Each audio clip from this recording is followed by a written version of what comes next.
कल्याणमध्ये अल्पवयीन मुलीची लैंगिक अत्याचारानंतर हत्या, मुख्य आरोपी विशाल गवळीला पत्नीला 2 दिवसांची पोलीस कोठडी।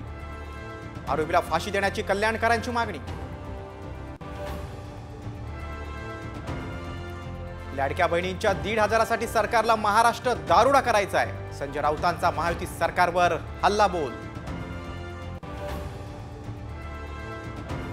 जानेवारीनंतर महापालिका निवडणुका होण्याची शक्यता, सुप्रीम कोर्टातील सुनावणीचा हवाला देत मुख्यमंत्री फडणवीसांचं सूचक विधान।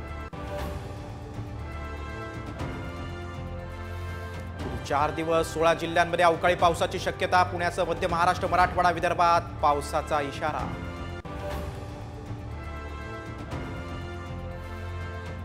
शेतकऱ्यांची फसवणूक करणाऱ्या व्यापाऱ्यांविरोधात कठोर कायदा करणार, कृषी मंत्री माणिकराव कोकाटेंची मोठी घोषणा।